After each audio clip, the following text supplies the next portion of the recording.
द्वारिका नगरी में एक ब्राह्मण रहते थे। उनका नाम था शिव शर्मा। वे योग विद्या के बड़े जानकार थे। उनके पास योग विद्या के बल पर स्वर्ग से लाया हुआ अमृत का एक घड़ा था। उन्होंने अपने सबसे छोटे पुत्र सोम शर्मा को कहा, पुत्र, मैं और तुम्हारी माता जी तीर्थ यात्रा करने जाएंगे। तब तक तुम इस घड़े की सुरक्षा करना। ये कहकर शिव शर्मा अपनी पत्नी के साथ तीर्थ यात्रा को निकल पड़े। सोम शर्मा अपने माता पिता का बड़ा ही आज्ञाकारी और सेवा भावी पुत्र था। वो बड़ी जिम्मेदारी से अमृत की उस घड़े का ध्यान रखने लगा। पहले के जमाने में आज की तरह यातायात के साधन नहीं थे, इसलिए पैदल या बैलगाड़ी से ही तीर्थ यात्रा करने जाते थे।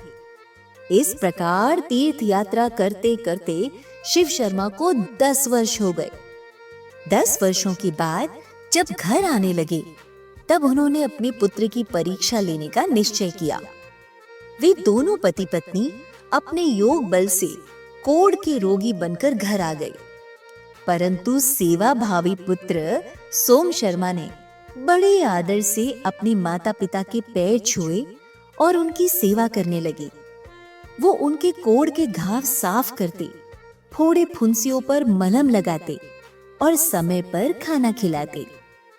पिता शिव शर्मा ने सोचा, सोम शर्मा हमारी बड़ी प्रेम से सेवा कर रहा है। अब इसकी कड़ी परीक्षा लेने का समय आ गया है। शिव शर्मा अपने योग बल से भयंकर बीमारी से पीड़ित हो गए। उनका स्वभाव भी बड़ा कठोर हो गया। घर में जहां तहां उनका मलमूत्र निकल जाता। दुखदाई और कठोर वचन बोलते और कभी कभी तो बहुत अधिक गुस्सा करके सोम शर्मा को डंडे से मार भी देते। इतना करने पर भी सेवा भावी सोम शर्मा माता पिता के मलमूत्र और कफ को साफ करते, उनके मलमूत्र और कोढ़ से भरे हुए कपड़े धोते, उनके चरण दबाते, भक्ति भाव से उन्हें प्रसन्न रखने की चेष्टा करते। इस प्रकार कई दिन बीत गए। पिता शिव शर्मा ने सोचा, यह तो बिल्कुल भी क्रोधित नहीं होता। अब इसकी आखिरी परीक्षा लेने का समय आ गया है। शिव शर्मा ने अपने संकल्प बल से उस अमृत के घड़े में से अमृत को गायब कर दिया। फिर जब पुत्र उनके पास आया तो उन्होंने कहा, पुत्र, तुम मुझे उस घड़े से थोड़ा अमृत पिला दो, तो यह पीकर शायद मैं ठीक हो जाऊं। जो आज्ञा पिताश्री। ये कहकर पुत्र अमृत लाने भीतर गया और जैसे ही घड़े को खोलकर देखा तो उसमें तो अमृत की एक बूंद भी नहीं है। परंतु सोम शर्मा बिल्कुल भी विचलित नहीं हुआ और उसने ये संकल्प किया कि यदि मुझमें सत्य, पवित्रता, इंद्रिय संयम, निष्कपट भाव से माता पिता की सेवा और धर्म पालन है, तो इसी समय यह घड़ा अमृत से भर जाए।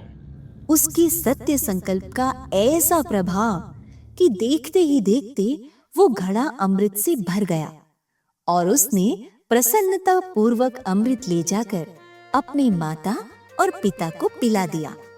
अमृत पीते ही दोनों माता पिता ने अपनी लीला समेट ली और पहले की भांति स्वस्थ हो गए। फिर दोनों माता पिता ने अपने पुत्र को खूब आशीर्वाद दिया और कहा, पुत्र, हम तुम्हारी सेवा भाव से बहुत संतुष्ट हैं। कुछ समय पश्चात शिव शर्मा पत्नी सहित भगवान की परम धाम को चले गए। उसके बाद सोम शर्मा एकांत में तपस्या करने लगे। वहां सोम शर्मा को दानवों की आवाजें सुनाई देती। इससे उनका ध्यान भंग होने लगा। इसी समय उनका भी शरीर का अंतिम समय आ गया।